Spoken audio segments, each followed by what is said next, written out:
મંગળવાર 2 જૂન 2026. ઉપલી મેળીનું મનન. હું કંઈ પણ ભૂંડાઈથી બીશ નહીં. બાઇબલ વાંચન ગીતશાસ્ત્ર 23 1-6 કલમ વાંચીશું. યહોવા મારો પાળક છે, તેથી મને કશી ખોટ પડશે નહીં. તે લીલા બીડમાં મને સુવાડે છે. તે શાંત પાણીની પાસે મને દોરી જાય છે. તે મારા આત્માને તાજો કરે છે. પોતાના નામની ખાતર તે મને ન્યાયપણાના માર્ગે ચલાવે છે. જો કે મરણની છાયાની ખીણમાં હું ચાલું, તો હું કંઈ પણ ભૂંડાઈથી બીશ નહીં, કેમ કે તું મારી સાથે છે. તારી લાકડી તથા તારી છડી મને દિલાસો દે છે. મારા શત્રુઓના દેખતા તું મારે વાસ્તે ભાણું તૈયાર કરે છે. તે મારા માથા પર તેલ ચોળ્યું છે. મારો પ્યાલો ઉભરાઈ જાય છે.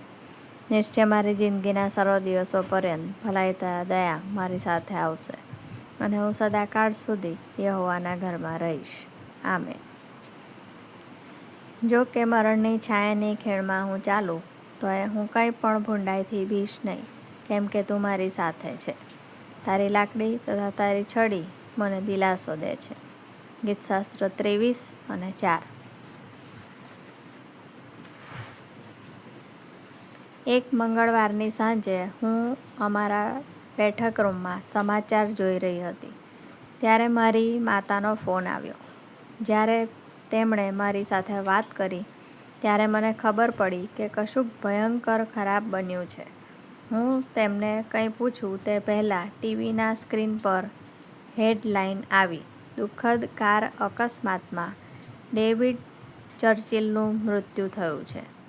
ડેવિડ અમારા ગાયક વૃંદના નેતા અવસાન પામ્યા હતા.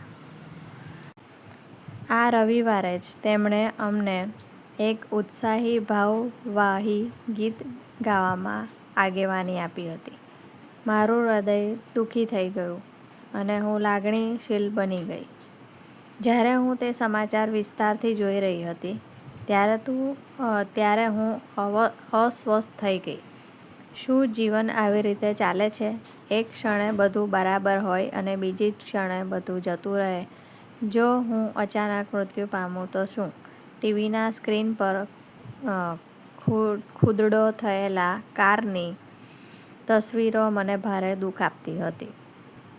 15 વર્ષો સુધી જીવનની અનિશ્ચિતતા મારા જીવનની પ્રત્યેક ક્ષણ પર હાવી થઈ ગઈ હતી. મારો આ સંઘર્ષ મને ઈશ્વરની પાસે દોરી ગયો. મેં વિચાર્યું કે ખ્રિસ્તને મારું જીવન સોંપવાથી મારી બીક જતી રહેશે, પણ તેવું ન બન્યું. એક દિવસે નિરાશામાં મેં બાઇબલ ખોલ્યું અને વિચાર્યું કે મરણની બીકમાંથી બહાર આવવા માટે ઈશ્વર પાસે ચોક્કસ કોઈ રસ્તો છે.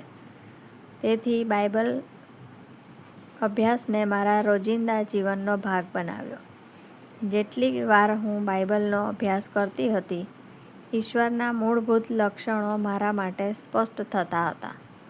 મેં ઈશ્વરની હાજરીમાં વિશ્વાસ અને ઈશ્વરના વચનોમાં હિંમત રાખવાનું શરૂ કર્યું.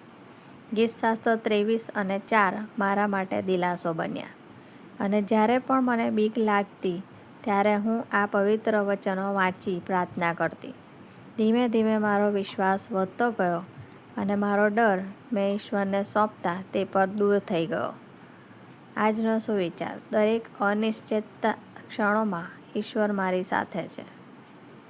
મધ્યસ્થી: જે લોકો બીકમાંથી બહાર આવવા માટે સંઘર્ષ કરી રહ્યા છે. પ્રાર્થના: સ્વર્ગીય પિતા, અમારો આશ્રય અને હાજરા હજુર મદદગાર બનવા માટે તમારો આભાર. પ્રભુ ઈસુના નામમાં. આમેન.